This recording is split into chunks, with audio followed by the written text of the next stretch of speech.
On reste en Ukraine après les missiles anti-chars, les drones, les blindés légers, les canons César. L'aide occidentale à l'Ukraine franchit une nouvelle étape avec la livraison de chars d'assaut. On va y consacrer notre focus inter et on va le faire avec Frédéric Moreau. Bonsoir et merci d'être avec nous. Vous êtes chercheur associé à l'IRIS, avocat au barreau de Bruxelles et spécialiste des questions de défense européenne. Tout d'abord, pour bien comprendre, on parle de quel type de chars, notamment de la part du Royaume-Uni? Oui, bonsoir. Écoutez, du point de vue du Royaume-Uni, on parle des chars Challenger. Ce sont des chars lourds.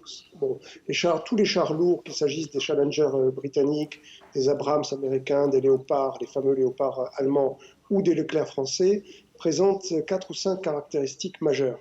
La première, c'est leur poids, c'est leur masse. On se situe entre 55 et 70 tonnes. Les chars Challenger sont parmi les plus lourds. Ils sont un petit peu sous-motorisés, mais c'est une masse considérable qui a l'avantage de leur donner un blindage très fort et qui permet véritablement de faire la différence. La deuxième caractéristique, c'est que les chars lourds sont des chars chenillés et donc ils ont des capacités de franchissement que n'ont pas les autres engins, ce qui, dans un terrain comme l'Ukraine, présente un avantage extraordinaire. Troisièmement, ils ont une puissance de feu considérable, ce sont à peu près tous des canons de 120. Enfin, ils ont des équipements sophistiqués, comme des caméras thermiques, une précision dans le tir très bonne, voire la capacité de tirer en roulant. C'est le cas en particulier du char Leclerc français, qui non seulement peut tirer en roulant, mais peut aussi, et c'est un petit détail qui a son importance, recharger en roulant. Donc voilà, ça peut faire la différence. Oui, c'est la question que j'allais vous poser. À vous entendre, ça peut clairement changer la donne sur le terrain. Ah oui, ça peut clairement changer la donne. Évidemment, tout dépend de la forme et du volume de cette aide. Ce n'est pas 12 chars lourds qui vont faire la différence. Il faudrait, pour faire une réelle différence, environ 300 chars, c'est ce que demandent les Ukrainiens.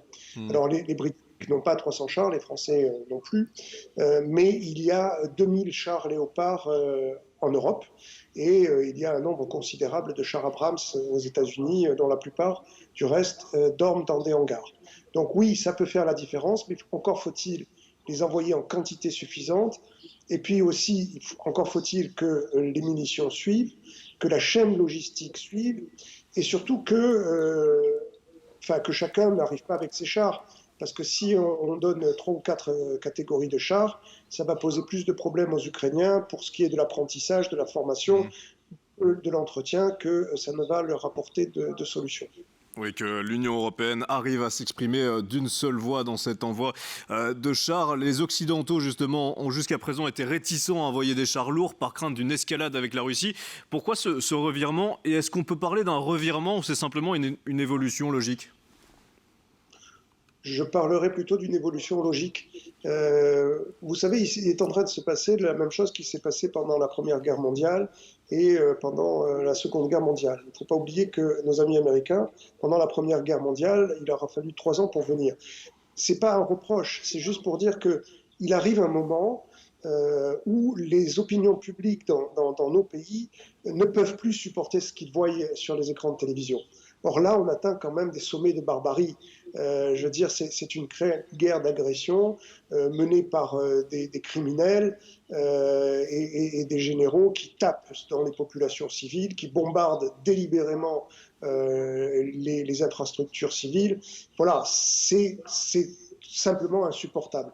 Donc non, ce n'est pas un revirement, c'est une évolution. Il y en aura d'autres, certainement. À partir du moment où l'Occident a décidé que l'Ukraine ne pouvait pas perdre la guerre et que la Russie devait la perdre, eh bien c'est une évolution normale. Il y a cette évolution, j'espère qu'il y en aura d'autres. Dernière question, Frédéric Moreau. Certaines personnes se posent d'ailleurs cette question. Si plusieurs pays européens continuent à livrer ce type d'arsenal à l'Ukraine, est-ce qu'on en aura assez pour garder notre capacité à nous défendre en cas de conflit, même s'il y a peu de chance pour le moment? Alors, je crois que ce n'est absolument pas le sujet. Je veux dire, les Russes ne vont pas se lancer dans une bataille de blindés la trouée de Suwalski avec ce qu'il leur reste de chars.